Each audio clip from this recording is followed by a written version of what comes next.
Tu as déjà eu l'impression que ton histoire est terminée? Comme si l'encre était épuisée à mi-chemin de la page et que Dieu avait simplement arrêté d'écrire? Peut-être que tu as fait des erreurs, gros coups, ou peut-être que la vie te semble être une grande salle d'attente et ton nom n'a pas été appelé depuis des années. Écoute-moi bien, si tu respires, Dieu est toujours en train de construire. Si tu es encore là, il est encore proche. Et peu importe à quel point cela semble silencieux, l'auteur n'a pas laissé le stylo. Tu vois, on est tellement rapide à se compter hors jeu. Je suis trop vieux, je suis trop brisé, j'ai fait trop d'erreurs, j'ai raté ma chance. Ça te parle? Laisse-moi te dire quelque chose d'audacieux. Tu ne peux pas disqualifier ce que Dieu a qualifié. S'il t'a appelé, il le voulait vraiment. Revenons en arrière.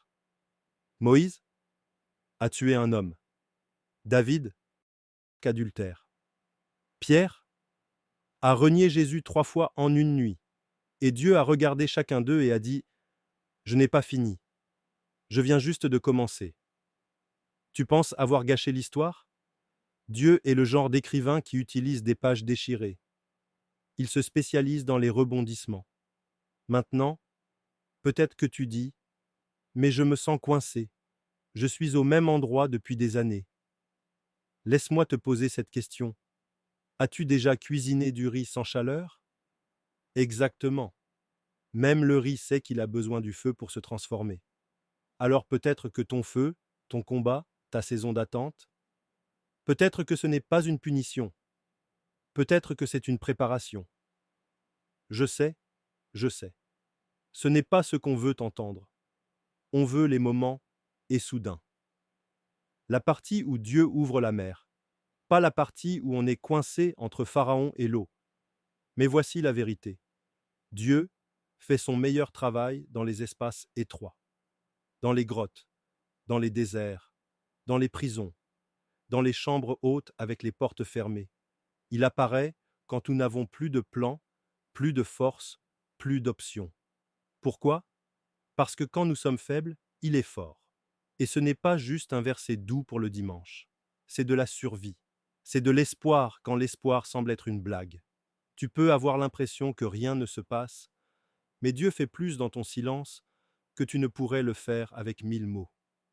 Laisse-moi te donner une image, une graine. Lorsqu'elle est plantée, elle disparaît. Elle est enterrée, couverte, cachée dans la terre.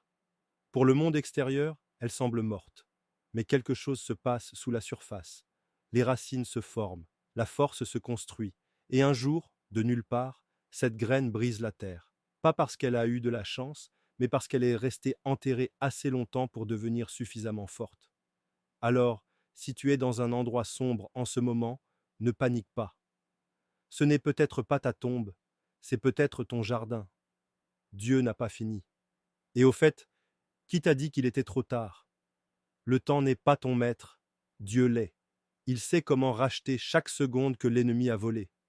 Il sait comment restaurer ce qui a été brisé et multiplier ce qui a été perdu. Mais tu dois lui faire confiance avec le stylo. Tu dois le laisser écrire. Cela signifie lâcher prise. Oui, même de cela. Parce que la vérité, c'est que ton travail n'est pas de comprendre tout le plan. C'est de suivre le prochain pas, un pied, puis l'autre. Tu n'as pas à courir. Tu dois juste continuer à avancer, même si c'est en rampant, même si c'est en pleurant, même si tout ce qu'il te reste, c'est un souffle de foi. C'est suffisant. Dieu entend les murmures. Il n'attend pas que tu sois parfait. Il attend que tu crois. Même juste un grain de moutarde. Et tu sais ce qui arrive avec les graines de moutarde? Les montagnes bougent. Alors aujourd'hui, je suis ici pour te rappeler. N'abandonne pas. Ne te contente pas. Ne laisse pas ton passé définir ce que Dieu peut encore faire dans ton futur. Tes erreurs ne le font pas peur. Ta faiblesse ne te disqualifie pas. En fait, c'est le CV parfait pour la grâce. Dieu n'a pas fini. Alors n'ose pas fermer le livre. Il y a encore plus dans ce chapitre. Et qui sait? C'est peut-être la partie où tout change.